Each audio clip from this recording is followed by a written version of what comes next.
Teman-teman sekalian, selamat berjumpa kembali di channel Jendela Dharma. Kita akan melanjutkan kajian tentang Buddhisme pada tahap awal ini, tahap pengenalan. Eh, Kita ambil judul sekarang ini adalah tentang pokok dasar hukum perbuatan. Hukum perbuatan ini di kalangan Buddhisme biasanya dikenal juga dengan sebutan hukum karma. Nah, sekedar untuk mengingatkan teman-teman sekalian bahwa termasuk ke dalam perbuatan itu di dalam Buddhisme ini realitasnya adalah bisa lewat tiga medium, yaitu berupa pikiran. Apapun yang kita pikirkan itu sudah menjadi perbuatan, yaitu perbuatan pikiran. Juga demikian pula apapun ucapan juga sudah merupakan perbuatan ucapan. Dan tentunya juga perbuatan jasmani sudah menjadi hukum perbuatan jasmani. Nah, hal yang sangat menarik di dalam Buddhism itu sudah diungkap ya teman-teman. Salah satu hukum perbuatan itu adalah hukum saling menguatkan dari perbuatan. Jadi perbuatan itu bisa seperti energi ya, saling menguatkan. Di mana perbuatan baik ya tentunya akan menguatkan perbuatan energi perbuatan baik lainnya, dan perbuatan buruk itu akan menguatkan energi perbuatan buruk lainnya yang kita perbuat. Jadi perbuatan baik saat ini bisa menarik ya, bisa menarik atau menguatkan perbuatan baik di masa lalu untuk berbuah di saat ini. Demikian juga perbuatan buruk saat ini bisa menarik atau menguatkan perbuatan buruk di masa lalu untuk berbuah di saat ini. Jadi, teman-teman sekalian, dalam hal ini kita tidak boleh atau jangan menyepelekan perbuatan sekecil apapun, baik itu yang baik maupun yang buruk. Karena perbuatan baik saat ini, walaupun terlihat sepele, tapi bisa menarik keberuntungan besar. Dikarenakan ada perbuatan baik di masa lampau yang siap matang sebetulnya, siap matang berbuah saat ini. Jadi perbuatan-perbuatan baik di masa lampau yang sudah matang, siap untuk berbuah saat ini hanya menunggu kondisi yang tepat. Nah, perbuatan baik di saat ini yang aktual itu bisa menjadi pengkondisi bagi matangnya perbuatan-perbuatan yang sudah perbuatan-perbuatan baik yang sudah dilakukan di masa lampau. Tetapi demikian pula dengan perbuatan buruk, yaitu perbuatan buruk saat ini walaupun terlihat seperti sepele tapi bisa menarik ya, bisa menarik kesialan atau menarik kerugian besar. Ya. Karena ada sekumpulan perbuatan buruk, energi perbuatan buruk yang telah dilakukan di masa lampau yang ternyata siap berbuah saat ini. Nah, dikarenakan kita misalnya berbuat buruk di saat ini, walaupun sepele, tetapi kok menjadi misalnya suatu bentuk kerugian atau bentuk kesialan yang besar ya. Sebetulnya ini dikarenakan perbuatan buruk sepele tadi menarik ya kumpulan energi perbuatan buruk di masa lampau yang pernah diperbuat untuk berbuah di saat ini.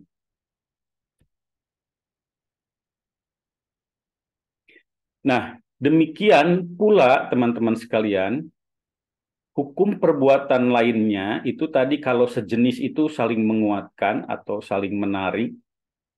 Jika perbuatannya kualitasnya berlawanan, itu akan bisa saling melemahkan. Jadi perbuatan baik bisa melemahkan ya perbuatan buruk sehingga buah atau akibat dari perbuatan buruk itu menjadi terasa ringan karena diencerkan oleh perbuatan-perbuatan baik. Jadi bagaikan misalnya air garam yang terasa asin, jika ditambahkan terus air ya, maka eh, intensitas atau kualitas rasa asinnya akan semakin berkurang.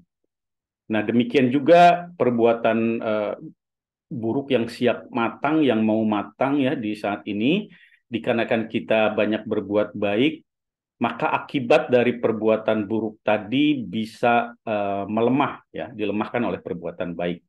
Tetapi demikian pula sebaliknya ya, jika seandainya sebetulnya ada sekumpulan energi perbuatan baik di masa lampau yang mau berbuah di saat ini, tetapi dikarenakan kita di saat ini banyak berbuat keburukan, maka kumpulan kebaikan yang berbuat saat ini itu buahnya juga menjadi lemah ya, tidak begitu bagus. Nah, teman-teman sekalian, ketika kita merasa sedang banyak menerima kesialan ya, dikatakan istilahnya, atau kerugian, atau dikatakan kegagalan, maka kita harus memperbanyak perbuatan baik. Jadi jangan putus harapan, kita harus optimis, harus terus berbuat baik, dan yakin perbuatan baik itu akan berbuah. Ya. Nah, karena perbuatan baik itu juga bisa melemahkan bentuk-bentuk pengalaman kesialan, kerugian, dan kegagalan yang kita alami, ya akan semakin melemah dan bisa berganti menjadi keberuntungan. Nah, jangan menambah perbuatan buruk ya di saat kita sedang mengalami kegagalan, kerugian, uh, karena bisa pengalaman kesialan, kerugian, kegagalan itu bahkan semakin menjadi-jadi seperti itu. Nah, demikian pula ketika hidup kita ini terasa sedang baik-baik saja, ya, kita mengalami keberuntungan, ya, itu bisa menjadi rusak ya, keberuntungannya melemah ya, berkurang keberuntungannya. Atau kok terasa sulit berkembang ya, gini-gini aja gitu ya. Karena sebetulnya ada perbuatan buruk kita yang juga berbuah ya. Nah, perbuatan buruk yang kita perbuat itu ya bisa menarik ya perbuatan masa lampau untuk ikut eh, berbuah di saat ini. Jadi keburukan berbuah ya. Jadi keberuntungan yang lagi kita rasakan ini eh, dikotori oleh buah-buah perbuatan buruk sehingga kualitas keberuntungannya berkurang. Nah, hukum perbuatan yang sangat penting ya, sangat penting ini dan juga sangat menarik mengingatkan saya kepada pepatah orang tua zaman dulu ya, teman-teman. Karena saya ini orang Sunda ya, teman-teman. Di kampung saya zaman dulu itu para orang tua itu ya misalnya nenek ya atau uyut itu ya. Ada pepatah ya yang sering dikatakan ya kalau misalnya kami cucu-cucunya nakal ya atau dalam berbuat kejahilan di misalnya di lingkungan selama bermain ya maklum anak-anak itu diperingatkannya dengan kalimat hey gitu ya. Jangan berbuat buruk katanya. Bisi jadi matak ini bahasa Sunda ya. Jadi kalau kita eh, dalam bahasa Indonesianya jangan berbuat buruk takutnya jadi akibat gitu ya. Takutnya jadi akibat. Nah, walaupun perbuatan buruknya itu misalnya sebut tidak terlalu parah ya. Anak-anak itu nakal misalnya ya nerobos apa pagar kebun orang gitu ya atau agak nginjek-nginjek misalnya tanaman orang ya. Jangan berbuat buruk karena bisa jadi akibat. Artinya dengan perbuatan buruk yang karena kecerobohan dianggap sepele ya, itu bisa menarik akibat yang akhirnya besar ya karena menarik keburukan-keburukan yang terakumulasi di masa lampau tertarik untuk berbuah di saat ini ya seperti itu.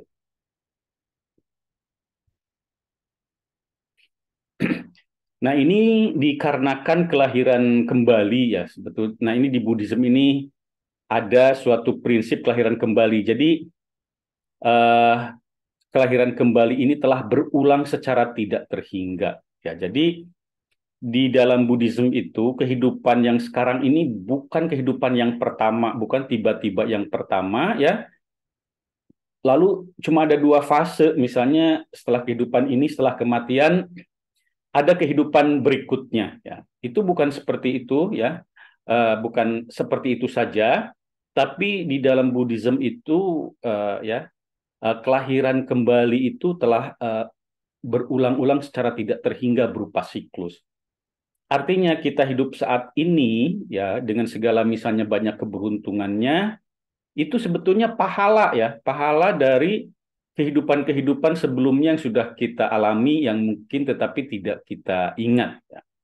Adapun segala macam kerugian, kesakitan, kesialan di kehidupan ini yang kita alami juga itu berupa balasan buruk ya, pahala buruk ya dari perbuatan-perbuatan buruk kita di kehidupan-kehidupan sebelumnya. Nah, dikarenakan kelahiran kembali ini telah berulang secara tidak terhingga, maka artinya potensi atau tabungan perbuatan karma kita ya, baik itu perbuatan yang baik ya, potensi-potensi tabungan perbuatan baik maupun tabungan potensi-potensi tabungan perbuatan kita yang buruk itu sama-sama sudah tidak terhingga banyaknya. Ya dikarenakan kita ini mengembara di kehidupan ini, ya di kehidupan-kehidupan sebelumnya telah meninggal, terlahir kembali, meninggal, terlahir kembali, ya. Itu apa yang kita perbuat di masa lampau, perbuatan baik kita itu tabungannya sebetulnya udah banyak sekali, ya, udah tidak terhingga. Tetapi demikian pula dengan tabungan perbuatan buruk kita di masa lampau yang sudah terkumpul juga sama-sama tidak terhingga karena sebagai makhluk hidup kita ini kadang melakukan kebaikan, kadang melakukan keburukan.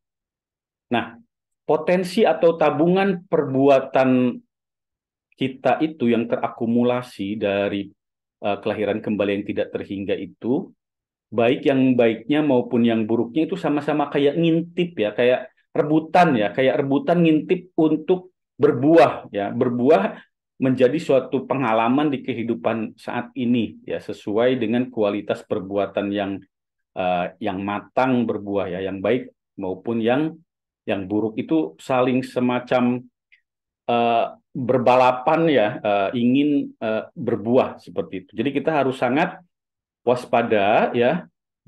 Kita harus menghindari perbuatan-perbuatan buruk sekecil apapun takutnya memancing potensi perbuatan buruk masa lalu untuk berbuah di saat ini. Demikian juga kita jangan lelah untuk selalu berusaha berbuat baik sekecil apapun ya, dikarenakan itu bisa menjadi pengkondisi, menjadi penarik ya untuk potensi kebaikan di masa lampau menjadi berbuah berupa keberuntungan ya, keberkahan ya di kehidupan saat ini.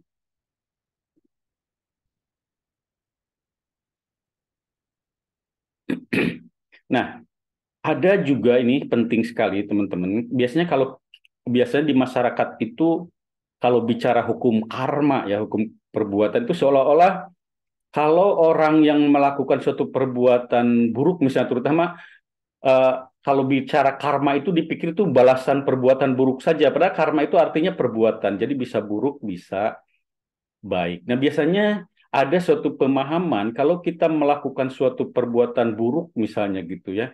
Nanti balasannya itu setimpal ya, setimpal dengan apa yang kita perbuat, bahkan mirip dengan apa yang kita perbuat. Misalnya kalau kita mukul orang ya, hasilnya itu berupa kita dipukul juga sama orang gitu.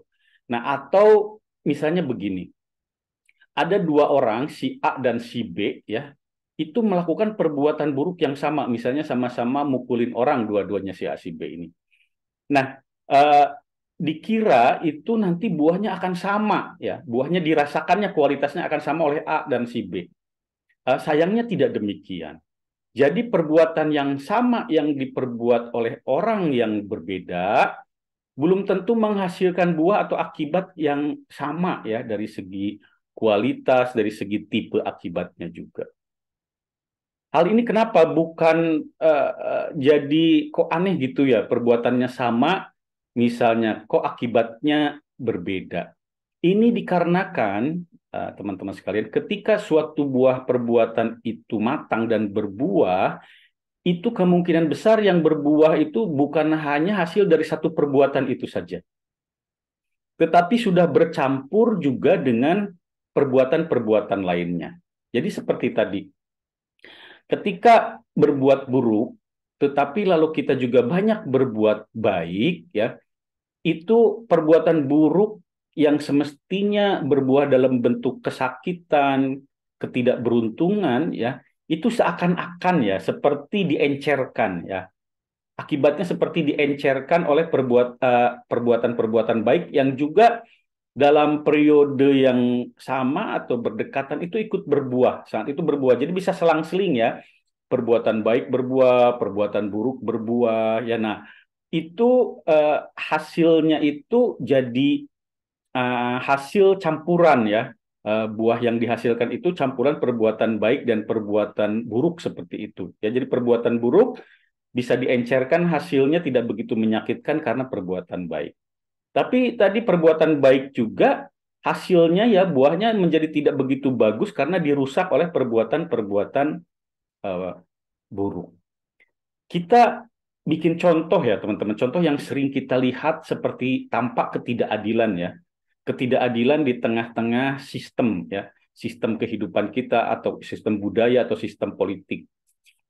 Misalnya begini teman-teman, ada uh, seorang miskin misalnya ya, ada seorang miskin ya, orang miskin yang mencuri sandal misalnya atau mencuri sepatu ya, mencuri sandal, pencuri sepatu. Itu ketika kepergok teman-teman ya, sebelum diserahkan ke misalnya ke kepolisian untuk diadili secara hukum formal, itu dipukulin dulu teman-teman. Dipukulin dulu sampai wajahnya bengep-bengep berdarah ya. Kadangkala ya kalau sedang apa ya orang emosi ya dipukuli bisa sampai meninggal ya, hanya gara-gara misalnya mencuri sandal atau mencuri sepatu misalnya seperti itu ya, atau mencuri pakaian yang mungkin harganya juga ya tidak terlalu seberapa. Tetapi di sisi lain teman-teman ya, seorang misalnya koruptor lah ya, seorang koruptor yang melakukan korupsi misalnya ya, puluhan miliar bahkan ya, puluhan miliar rupiah atau bahkan ratusan miliar rupiah ya, itu tidak ada yang memukuli ya, tidak ada yang memukuli ya, melalui pengadilan ya, misalnya akhirnya hanya dihukum 2 ya sampai 4 tahun maksimal misalnya ya, itu pun nanti dipotong masa penahanan, misalnya proses pengadilannya memakan waktu 6 bulan misalnya ya, itu dipotong masa tahanan 6 bulan itu ya. Jadi ketika dia dijatuhi kurungan oleh hakim misalnya 1,5 tahun gitu ya, sudah dikurangi 6 bulan masa tahannya, ditinggal dia ditinggal 11 bulan ya, dan tabungan hasil korupsinya masih banyak ya, dan tidak ada yang memukuli. Nah ini seperti terlihat ketidakadilan, tapi kalau kita memahami hukum karma mau apa lagi ya, hukum perbuatan mau apa lagi, memang begini teman-teman ya. Eh, Ketika ya kita melakukan perbuatan yang buruk walaupun kecil ya, terlihat lebih sepele lah ya. Seperti tadi misalnya mencuri sandal, mencuri sepatu ya. Tapi buahnya kok kayak kejam banget sampai dipukulin berdarah bahkan sampai bisa meninggal ya. Nanti misalnya bisa dia dikurung juga ya, masih ditambah kalau tidak meninggal misalnya dia dikurung 8 bulan gitu ya kadang-kala ya. Rasanya tidak adil gitu ya. Itu dikarenakan ya ketika dia melakukan perbuatan buruk misalnya mencuri sepatu, mencuri sandal itu ya, itu sayangnya ya potensi perbuatan buruk dia di masa lampau itu lagi siap matang cukup banyak, bahkan mungkin sangat kuat ya. Itu ketika dia mencuri sepatu ya, itu menarik menjadi menarik mengkondisikan potensi karma buruk yang masa lalu yang siap matang itu ya.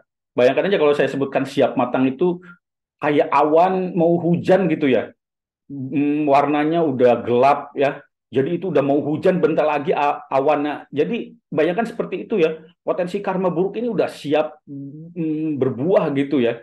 Sudah mau menghujani, dia malah berbuat buruk, mencuri sepatu. Akhirnya karma potensi karma buruk tadi itu jebol ya, banjir gitu membasahi ya, berbuah ya, matang, eh, sangat banyak ya, kualitasnya luar biasa sehingga bisa menghasilkan kerugian, kesakitan yang besar, misalnya dipukulin sampai meninggal, ya seperti itu.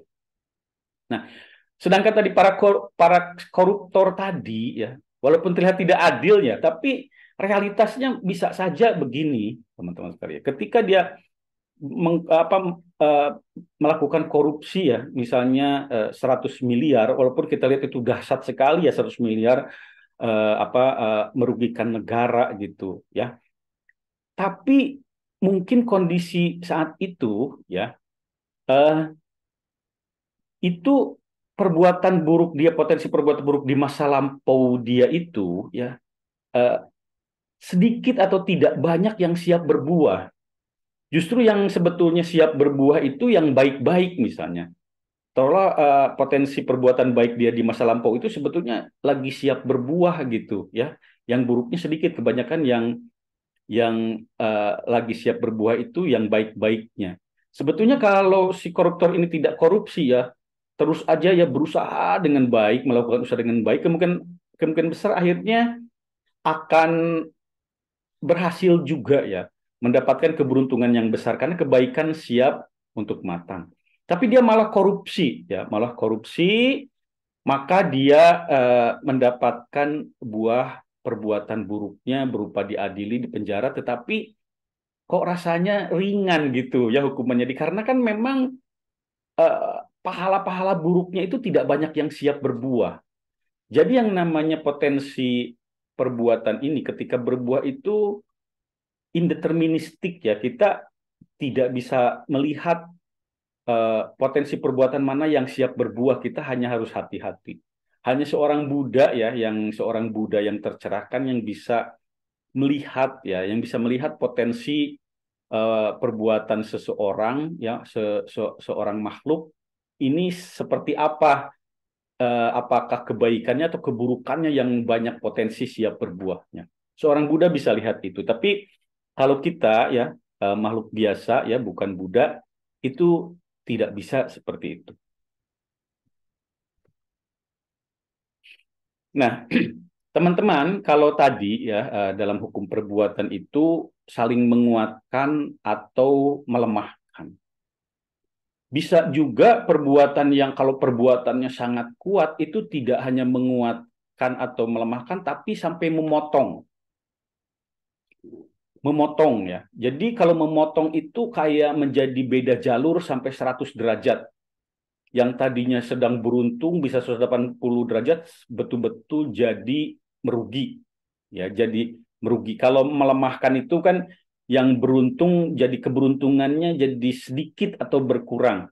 Kalau dipotong ini keberuntungannya hilang berganti kerugian.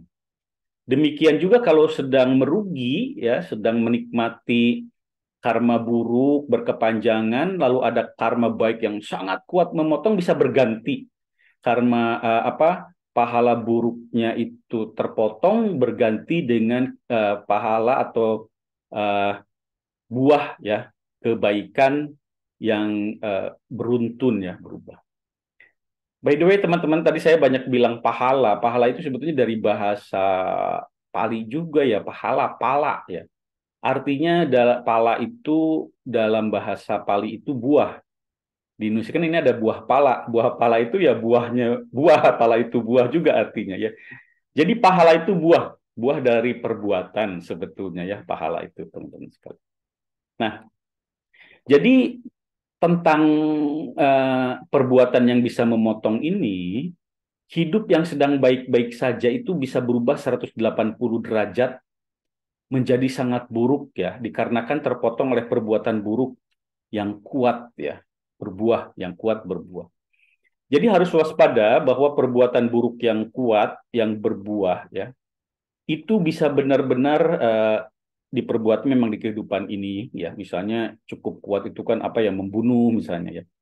Tapi bisa juga diperbuat di kehidupan lampau. Misalnya di kehidupan lampau kita ini pernah jadi bajingan misalnya ya, membunuh banyak orang gitu. Ya itu perbuatan buruk yang cukup kuat ya, tapi belum berbuah ya di masa lampau. Dia jadi saat ini di kehidupan kita ini masih berpotensi bisa berbuah ya. Nah, bisa itu perbuatan buruk di masa lampau itu berbuah di kehidupan ini gara-gara tertarik oleh perbuatan buruk yang sebetulnya tidak terlalu kuat di masa ini ya. Jadi kita harus hati-hati karena jika perbuatan buruk yang kuat ya berbuah tiba-tiba bisa memotong keberuntungan kita di kehidupan ini 180 derajat menjadi suatu kerugian terus yang beruntun ya, sial terus terasa ya seperti itu.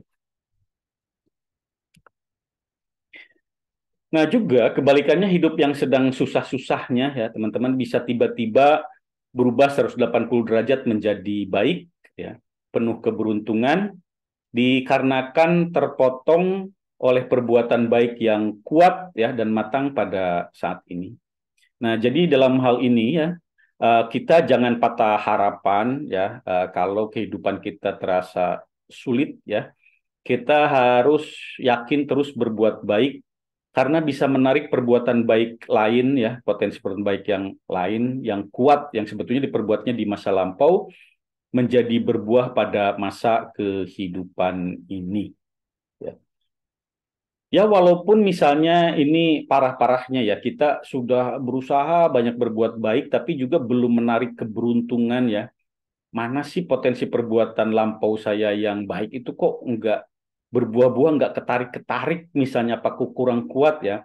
Walaupun seperti itu kejadiannya, tetap perbuatan baik hari ini apapun kecil dan besar ya, itu akan menjadi tabungan ya, menjadi tabungan perbuatan kita, karma kita ya terakumulasi yang nantinya bisa berbuah kapan saja ya, baik di kehidupan ini maupun di kehidupan berikutnya.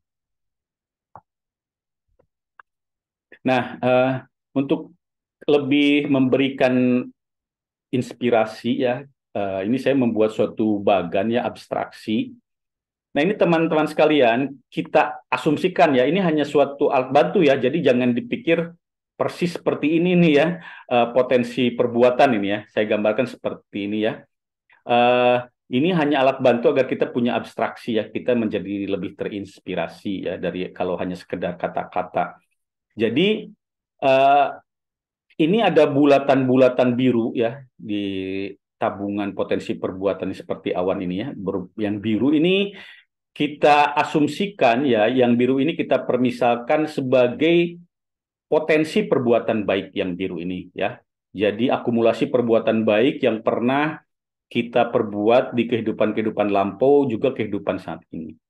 Nah, sedangkan yang warna abu-abu ya, yang grey ini yang abu-abu kita asumsikan ya, kita permisalkan ini sebagai potensi perbuatan-perbuatan buruk ya, apa yang pernah kita perbuat baik di masa lampau maupun di masa kini. Nah, ini misalnya ada 3 bulatan ya, yang di sebelah kiri ini ada perbuatan baik yang saat ini misalnya kita lakukan. Nah, ini bisa menarik nih, bisa menarik kumpulan ini perbuatan biru ya untuk berbuah ya. Demikian juga perbuatan buruk ini yang kanan ya, yang warna 3 bulatan abu-abu ini. Taruhlah ini misalnya kita berbuat buruk ya, terpaksa berbuat buruk karena kita kurang kesadaran, kurang kontrol ya di kehidupan ini. Ini bisa menarik ya potensi perbuatan buruk ini di masa lampau untuk ikut berbuah di masa kini. Tetapi saya ingin menerangkan lebih dari itu. Teman-teman lihat, perhatikan bagan yang saya buat ini.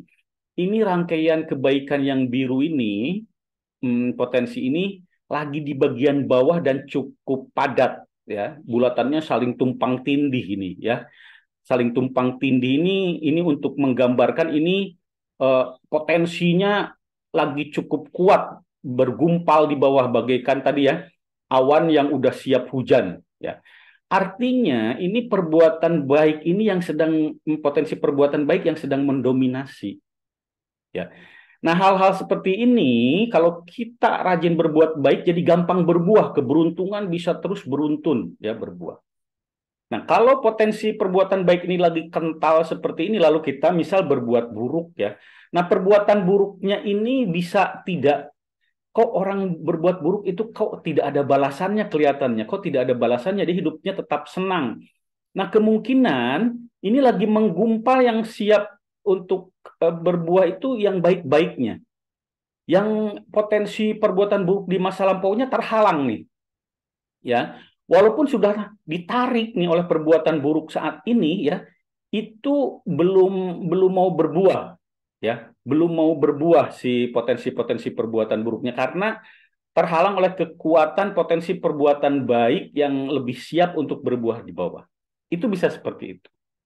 Nah, secara logis ya ini bisa kebalikannya, itu yang harus hati-hati teman-teman sekalian. Bisa saja ya yang betul-betul menggumpal di bagian bawah yang siap untuk berbuah itu ya yang buruk-buruk, ya. Hidup kita kok kayaknya cenderung susah, patternnya, polanya itu cenderung susah. Ini kemungkinan eh, sayangnya ya di kehidupan yang harus kita lewati saat ini tuh perbuatan buruknya yang sedang siap matang, ya, perbuatan buruknya. Jadi walaupun kita banyak berbuat baik kok kayaknya pahala kebaikan ini belum bisa dinikmati ya gitu loh. Kapan gitu saya bisa beruntung gitu misalnya seperti itu. Nah, ini memang agak suatu realitas kenyataan. Ini realitas ya teman-teman, kenyataan yang bisa terjadi ya. Ini mau dengan doa, mau segala macam ini susah teman-teman. Yang bisa kita lakukan ya, kalau seandainya yang gumpalan buruknya di bagian bawah ini kita tabah ya dan terus berusaha berbuat baik agar pada akhirnya ya dengan perbuatan-perbuatan baik yang kita lakukan terus-menerus itu, potensi perbuatan baik ini akhirnya saling menyatu ya, mempunyai kekuatan yang cukup untuk mendobrak ya, untuk mendobrak menggantikan gumpalan-gumpalan potensi perbuatan buruk yang ada di bawah. Jadi didobrak oleh potensi perbuatan baik diganti ya. Jadi perbuatan baik ada di bawah siap menggumpal di bawah siap untuk matang. Nanti perbuatan-perbuatan buruk yang tadi akhirnya mendominasi karena kalah kekuatannya itu naik ke atas seolah-olah gitu ya, naik ke atas, bukan tidak akan berbuah tapi tersingkirkan dulu ya, dipospon ya, digeser ya waktu berbuahnya itu kalah oleh potensi perbuatan baik. Itu ini memang tidak mudah, teman-teman. Jadi tapi setidaknya kita kalau sudah tahu realitasnya seperti ini, kita bisa bisa terampil ya, bisa terampil tanpa putus asa terus berbuat baik ya, bisa terampil secara terus-menerus dan juga bisa bisa tabah ya teman-teman dan juga lebih waspada jangan sampai malah menambah potensi-potensi perbuatan buruk. Bagan ini juga bisa menerangkan ya teman-teman kalau misalnya ya ada orang kaya itu kan bisa dianggap kekayaan itu sebetulnya buah karma baik ya, dari perbuatan-perbuatan baiknya, taruhlah yang di masa lampau ya, sedang berbuah jadi gampang terpancing ya misalnya jadi berupa kekayaan ya seperti itu. Tapi dia walaupun kaya misalnya dia itu pelit, pelit dan jahat ya. Misalnya dia punya perusahaan kepada karyawannya jahat ya, dia pelit ya. Juga dia suka menyikut orang dalam persaingan ya. Kita perhatikan kok kayaknya tapi orang seperti itu tidak dapat balasannya gitu, tidak dapat balasannya ya. Nah, untuk kalau di kepercayaan lain mungkin ada yang mengatakan oh itu ditangguhkan katanya ya. Lagi dibiarkan dulu dia menikmati keberuntungannya nanti dia akan diazab katanya gitu ya di kehidupan berikutnya ya, dengan siksaan yang pedih. Nah, kalau di dalam realitas dharma ya, di dalam realitas hukum-hukum perbuatan ya, itu kemungkinan si orang yang kaya tapi eh, jahat itu ya dia lagi beruntung ya potensi perbuatan-perbuatan di masa lampaunya ini lagi siap berbuah ya. Seandainya dia menjadi orang baik di kehidupan ini dia keberuntungannya bisa besar sekali ya. Tapi dia karena orang jahat mungkin dia tetap beruntung dan kelihatannya perbuatan-perbuatan jahatnya tidak kelihatan berbuah secara langsung karena masih terhalang oleh oleh gumpalan potensi perbuatan baik ya.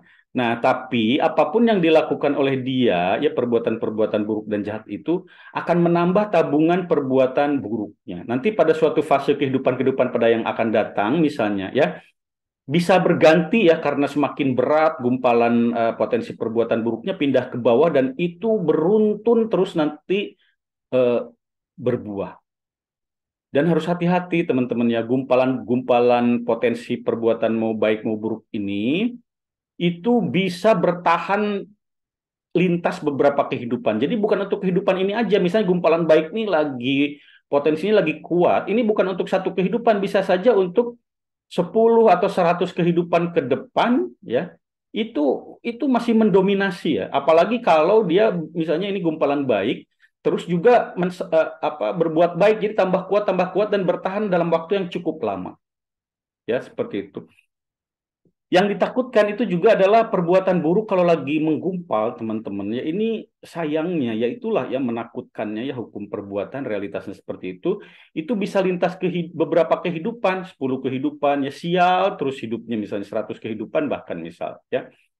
Eh, jadi kita harus dobrak dengan perbuatan-perbuatan baik ya sehingga gumpalan perbuatan buruknya melemah. Ini juga bisa menggambarkan misalnya kalau orang setelah kehidupan ini masuk ke alam buruk, kalau alam buruknya itu neraka. Neraka itu sangat pedih ya, sangat menyakitkan untuk waktu yang lama. Kenapa? Karena ini gumpalan buruknya ini udah untuk waktu yang lama ada di bawah untuk siap berbuah terus ya dalam bentuk kesakitan-kesakitan di alam neraka seperti itu. Nah, orang yang terakhir di alam surga untuk waktu yang lama dia hidup ya karena gumpalan-gumpalan baiknya mendominasi di bawah siap berbuah untuk waktu rentang yang lama. Seperti itu, teman-teman. Ya. Nah, ini juga yang penting, teman-teman, dalam realitas Dharma, hukum perbuatan ini, ya ini ada yang dinamakan ya perbuatan yang terutama ini biasanya perbuatannya berupa pikiran, teman-teman, yaitu perbuatan menjelang kematian atau kita bilang pikiran menjelang kematian. Nah, ini teman-teman di dalam Buddhism, terutama di dalam salah satu kitab suci Buddhism itu disebut Abhidhamma ya. Abhidhamma ini dibahas tentang hukum pikiran itu bahwa pikiran yang dialami suatu makhluk ya, bukan manusia aja, menjelang kematian itu akan menentukan dia setelah kematian terlahir ke alam baik atau alam buruk. Jadi kalau dia misalnya menjelang kematian, ya, taruhlah disebut sekarat ya, menjelang kematian, dying ya, itu pikirannya tenang dan baik, ya, maka itu akan masuk alam baik. Tapi kalau pikirannya buruk, itu akan masuk alam buruk. Jadi di sini betapa pentingnya melatih pikiran. Ini bukan untuk orang Buddhis aja ya, ini berlaku untuk semua makhluk, termasuk kucing, anjing ya. Jadi pikiran baik ini bisa dimiliki oleh misalnya agamanya dia Kristen, dia agamanya Katolik, dia agamanya Islam. Ya dia punya pikiran baik ya. Nah, kalau pikiran baik inilah yang mendominasi muncul ketenangan karena dia banyak kebaikannya di kehidupannya menjelang kematiannya dia rela ikhlas ya dan siap ya karena dia merasa dia sudah cukup berbuat baik. Maka setelah kematian ya dia akan menuju alam yang baik. Misalnya alam manusia lagi, terlahir dalam keluarga yang baik ya atau masuk alam surga. Nah, ini pikiran buruk ya. Walaupun dia Buddhism, ya bisa lah pikiran buruk ya, agamanya Buddha ya. Karena misalnya dia itu dalam kehidupannya melekat misalnya ya, dia terhadap kehidupan uh, apa yang uh, orientasinya duniawi bersenang-senang, dia suka misalnya bermabuk-mabukan, suka juga mencelakai orang dalam bisnis segala macam ya, sehingga pikirannya tidak tenang sebetulnya di arus bawah pikirannya. Nah ini pikiran menjelang kematiannya kalau buruk bisa masuk alam buruk. Nah ini suatu hukum perbuatan juga yang harus kita waspadai ya teman-teman sekalian bagaimana nanti keadaan pikiran kita menjelang kematian. Karena itu kita harus dilatih pikiran ini. Karena kalau di Buddhisme itu makanya ada latihan meditasi misalnya. Ya seperti tapi di agama lain juga ada kan ya. merenungi perbuatan-perbuatan yang seperti misalnya berzikir, ya.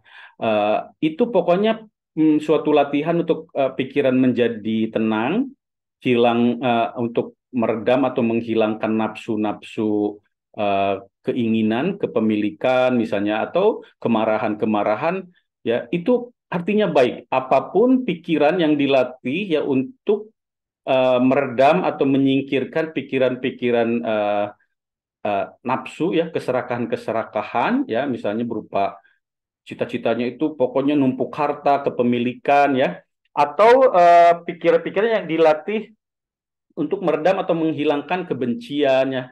Nah, itulah artinya itu pikiran yang dilatih secara baik. Tapi kalau pikir tidak terkendali, ya, keserakahan, kebencian-kebencian, itu adalah pikiran buruk. Jadi pikiran ini tidak beragama, teman-teman, ya. Tinggal tipenya saja. Apakah pikiran ini mendorong pada keserakahan dan uh, kebencian, maka itu adalah pikiran buruk. Kalau pikiran itu melemahkan atau menyingkirkan keserakahan dan menyingkirkan kebencian, itu artinya pikiran baik. Jadi itu definisinya. Ini penting sekali untuk dilatih, ya, teman-teman. Nah, teman-teman, dalam hukum perbuatan ini ada dirunut berdasarkan kekuatannya. Ya, ini cukup penting, teman-teman. Ya, Eh, ada yang disebut, ini bahasa palingnya, garuka kama. Ini artinya perbuatan yang sangat berat, teman-teman. Ya, yang sangat kuat, baik itu baik atau buruk. Kalau yang buruknya, ya, itu misalnya perbuatan kuat yang buruk itu misalnya membunuh orang tua kita sendiri, ya. Misalnya membunuh orang tua kita sendiri itu adalah perbuatan buruk yang sangat berat.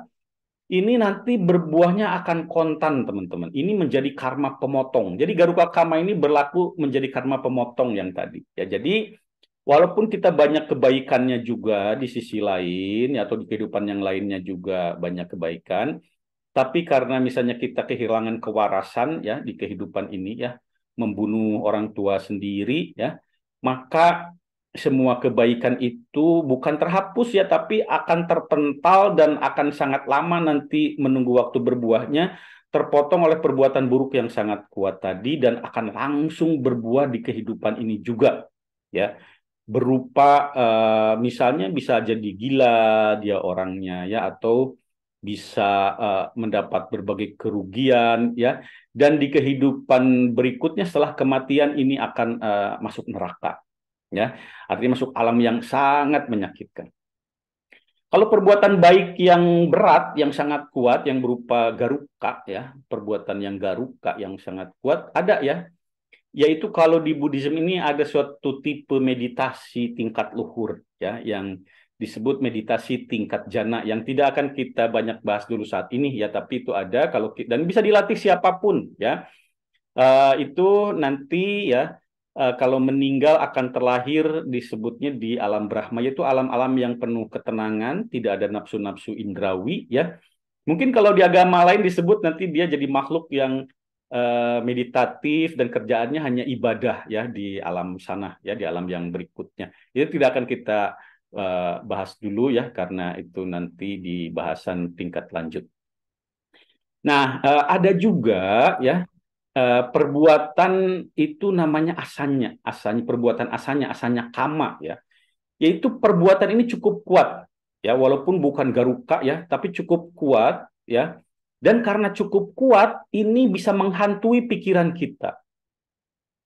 Menghantui pikiran kita sehingga, ya, pada saat menjelang kematian ini teringat. Nah, ini kalau yang buruk ini misalnya begini. Misalnya kita, ya, atau seseorang pernah dalam kehidupannya membunuh satu orang, dua orang, tiga orang karena suatu hal, ya. Dia membunuh itu walaupun bukan orang tua sendiri, ya. Kalau orang tua sendiri itu garuka kama yang sangat kuat. Ini membunuh orang lain. Ini suatu perbuatan yang buruk yang cukup kuat membunuh itu. Dan kemungkinan timbul penyesalan walaupun tidak diakui, ya, di bawah sadarnya, ya, akan menghantui, dan nanti menjelang kematian itu akan terbayang-bayang bahwa dia pernah membunuh orang. Yang terbayang itu misalnya bisa kejadian proses dia membunuhnya. Kalau bisa juga misalnya melihat darah ya, ketika menjelang kematian melihat darah itu secara tidak langsung ya, melihat darah, atau melihat pisau yang penuh darah ya yang pernah dia gunakan untuk menusuk misalnya, itu menjelang kematian itu dia ketakutan ya, dan akhirnya dia masuk ke alam yang buruk ya, seperti itu. Nah, ada juga karena perbuatan yang lebih lemah ya, tidak cukup kuat ya, seperti misalnya membunuh tadi ya. Sebetulnya perbuatannya lemah, tapi perbuatan ini menjadi kebiasaan kita ya, menjadi kebiasaan. Nah, perbuatan yang menjadi kebiasaan ini walaupun tidak cukup kuat ya, misalnya kita tidak pernah melakukan geruka kama, tidak pernah melakukan asanya kama, tapi kita melakukan perbuatan yang biasa-biasa saja tapi terus-terusan. Nah, sehingga menjadi seperti kebiasaan. Nah, perbuatan kebiasaan ini juga kemungkinan akan diingat muncul ketika menjelang kematian, karena namanya juga kebiasaan ya. Misalnya kalau kebiasaan buruk ya muncul ya di saat apa, misalnya dia berprofesi sebagai pencopet ya, itu kan kebiasaan ya, namanya juga profesi ya, copet terus-terusan dia ya, menjadi karir dia ya, itu kemungkinan besar menjelang kematian itu timbul menjadi suatu pikiran yang resah ya, sehingga dia terlahir di alam buruk. Tapi kalau kebiasaannya baik ya, misalnya dia kebiasaan baik, misalnya dia tiap minggu ya, setidaknya tiap minggu ya, dia pergi ke rumah ibadah ya, lalu dia di sana berdana ya, menyumbang ya, terus dia lakukan itu tiap minggu ya, misalnya gitu ya. Itu ketika menjelang kematian hal itu teringat ya, dan batinnya menjadi tenang karena dia merasa telah melakukan hal yang baik ya. Maka akan mendorong dia terlahir di alam yang baik ya. Nah, kalau misalnya bentuk-bentuk perbuatan yang satu, dua, tiga ini tidak ada, walaupun kemungkinan ada ya, terutama yang perbuatan kebiasaan ya. Kalau tidak ada, ini nanti yang terjadi itu namanya kata takama, yaitu perbuatan random ya. Random nanti menjelang kematian, random apakah ke yang buruk atau yang baik yang teringat ya, seperti itu. Jadi setidaknya ya, kita ini setidaknya untuk kewaspadaan ini lakukan nomor 3 yang baiknya. Jadi kita coba bentuk dalam kehidupan kita itu perbuatan kebiasaan yang baik ya. Kalau misalnya penghasilan kita cukup ya, kita misalnya perbuatan baiknya bisa berupa kita rutin misalnya menyumbang ya, berdana ya kepada orang miskin, yatim piatu atau ke rumah ibadah atau apapun itu bentuk-bentuk kebaikan. Walaupun kecil, yang penting itu rutin dan menjadi kebiasaan dibentuk seperti itu, sehingga menjelang kematian kita perbuatan itulah yang terbayang ya, dan itu akan menjadi pendorong kita pikiran tenang ya, dan masuk ke alam yang baik ya di dalam kehidupan berikutnya. Teman-teman, sebelum mengakhiri kajian kita, saya ajukan beberapa contoh kasus nih ya. Contoh kasus untuk menambah inspirasi ya. Misalnya ada Mr. X ya. Mr. X adalah seorang yang baik misalnya ya. Dalam kehidupannya rajin pergi ke wihara ya. Dia berderma dan bertutur kata yang baik. Pada saat menjelang kematian, ia teringat akan kehidupannya yang penuh kebaikan. Ya, ini tadi ya perbuatan kebiasaan ya. Nah, sehingga ketika ia menghembuskan nafasnya yang penghabisan, hatinya tenang. Sehingga membawanya pada kelahiran kembali, ya di kehidupan alam, kehidupan berikutnya itu dia terlahir di alam dewa surgawi. Ya, teman-teman sekali. Ini contoh kasus. Nah, dalam contoh kasus ini saya bilang wihara berarti dia agamanya Buddha ya, tapi secara realitas hukum perbuatan ini tidak lihat agama ya. Jadi kalau misalnya si pelaku perbuatan kebaikan ini misalnya Kristen, berarti ya di sini rajin pergi ke gereja ya, menyanyikan kidung, memuja Yesus Kristus ya, sehingga batinnya menjadi bahagia, tenang, dan dia rajin berderma dan bertutur kata yang baik. Kalau dia seorang muslim misalnya, dia rajin ke masjid ya, sholat berjamaah, berzikir ya, sehingga batinnya penuh kebaikan, tenang, dan dia juga dermawan ya, rajin berderma dan bertutur kata yang baik. Jadi sama saja ya teman-teman. Jadi kebaikanlah yang menentukan ya seseorang nanti terlahir kembali di alam baik ataukah di alam yang buruk ya teman-teman sekalian. Nah ini contoh kasus yang kedua, misalnya ada seorang pemuda bernama Mister Y ya. Ini memiliki hidup sebagai anak zaman lah taruhlah ya, dia terbawa arus anak zaman. Ia kerap kali pergi ke tempat-tempat hiburan ya, yang hiburan yang seronok ya maksudnya ya, yang di sana misalnya ada minuman-minuman keras ya, ada lawan-lawan jenis yang siap menghibur ya, dan bersenang-senang dengan teman-temannya ya. Kadangkala sampai mabuk ya karena minum-minuman beralkohol ya. Tetapi di samping itu ya sempat juga sebetulnya kadangkala sebetulnya ya pergi ke wihara ya, atau kalau muslim ke masjid atau kalau Kristen ke gereja ya.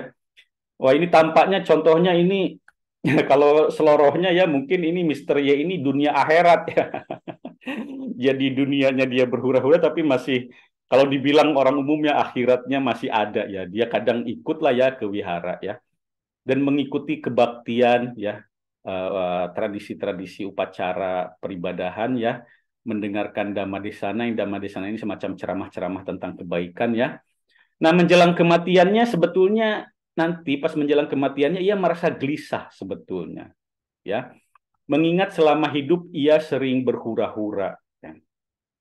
Tetapi dia masih beruntung ya, seorang Romo ya, seorang Romo Buddhis ini eh, ketika dia sekarat ya menjelang kematian itu dipanggil ya dan membacakan parita ya, itu bacaan-bacaan yang baik ya di dalam Buddhisme ya. Eh, Pada saat Mister Y mau meninggal ya dibacakan ya. Kalau misalnya dia seorang muslim ya misalnya diundang seorang ustadz ya. Makanya ini penting ya nanti dibacakan misalnya ya, diingatkan ya tentang misalnya membacakan ayat-ayat suci ya. Demikian juga kalau dia seorang Kristen ya dipanggilkan pendeta ya atau Romo Katolik ya yang mengingatkan dia tentang kasih sayang ya. Ini sehingga ya nanti si Mister Y ini ya misalnya teringat situasi di rumah ibadah yang pernah dia kunjungi, apa itu wihara, masjid ya, uh, gereja yang tentunya situasinya itu menenangkan ya, menenangkan batin ya, atau ingat ajaran-ajaran yang baik yang juga sebetulnya dia pernah dengar ya tentang kasih sayang Yesus misalnya seperti itu ya. Uh, Lalu kalau di Buddhism ini ada Buddha Rupang ya, jadi Buddha Rupang ini patung Buddha ya, ini simbol jadi ya, bukan untuk disembah diminta-minta, ini simbol ya. Kalau di Kristen misalnya ada gambar salib ya. Kalau misalnya mungkin di masjid ya ada gambar Ka'bah gitu kan, Masjidil Haram ya. Itu suatu simbol-simbol keagamaan yang bagi umatnya ya, bagi umatnya bisa menenangkan kalau dia teringat menjelang kematian ya. Tentunya ajaran-ajaran tentang kebaikan. Sehingga tadi hatinya yang gelisah karena dia ingat berhura-hura ya, karena diingatkan ini hatinya menjadi tenang dan dia meninggal dalam keadaan tenang. Nah, ini bisa membawa ke alam yang baik, kelahiran kembali di alam surga misalnya ya, atau di alam manusia ya dalam keadaan baik ya, seperti itu. Walaupun tadi hura-huranya ya segala macamnya bukan tidak akan berbuah ya. Ini tetap akan berbuah ya, tapi terpending lah ya. Nantinya terpending ya, berbentuk kerugian-kerugian, kesialan-kesialan. Tapi setidaknya masuk dulu lah ke alam yang baik dulu ya. Nah ini teman-teman, kalau di agama Islam ini ada namanya talqin ya, talqin. Jadi talqin itu orang yang sedang sekarat ya, menjelang meninggal itu dipanggilkan ustadz atau kiai, ditalkin ya, artinya diberikan suatu kalimat-kalimat yang disebut misalnya kalimat tauhid. Pokoknya kalimat-kalimat ajaran yang baik ya untuk pelepasan. Kalimat tauhid itu artinya kita jadi tidak lagi mengingat kemelekatan-kemelekatan pada bentuk-bentuk misalnya harta benda ya, atau apapun kemelekatan kebencian ya, dilepas semua ya. Jadi hanya ingat kepada Tuhan ya sebagai di simbol pikiran ya, itu akan menenangkan ya. Jadi ajaran realitas ini, realitas hukum pikiran ini universal ternyata ya teman-teman, dan juga ada juga di agama lain dan dipraktekkan, dan ini sangat bagus ya teman-teman. Ini ada contoh kasus lagi, misalnya Mister B ya, adalah seorang yang baik hati ya. selama hidupnya ia banyak berderma dan bersikap baik kepada sesama. Nah, ini kebalikannya baik ya. Tapi sayangnya pada saat menjelang kematiannya ia merasa ada kekhawatiran akan misalnya nasib anak-anaknya ya. Anak-anaknya mungkin belum mandiri ya. Sehingga dia resah ya waktu menjelang kematiannya dia aduh anak saya nanti gimana sepeninggal saya. Nah, itu berbahaya ya teman-teman ya. Nanti jadi Mister B ini meninggal dalam keadaan gelisah. Kalau keadaan gelisah meninggal itu akan terlahir di alam yang kurang menyenangkan ya, alam yang buruk. Karena itu orang yang mau meninggal baiknya ditemani ya sesuai agamanya ya.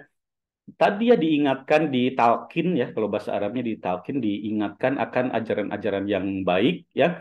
Kalau dia misalnya aduh anak saya gimana dia sempat berucap ya ditenangkan ya ditenangkan sehingga dengan apapun caranya ya sehingga dia tidak lagi mengkhawatirkan anaknya dan dia secara tulus melepas semuanya dan ya tergantung agamanya ya kalau misalnya percaya kepada Tuhan ya dia ikhlas tulus mau menghadap Tuhannya ya dan melepas dulu kehidupan-kehidupan kemelekatan saat ini. Yang penting ada simbol apapun ya konsep ya yang bisa melepas kemelekatan di saat dia mau meninggal sehingga di dalam keadaan tenang dia meninggalnya itu cukup baik ya.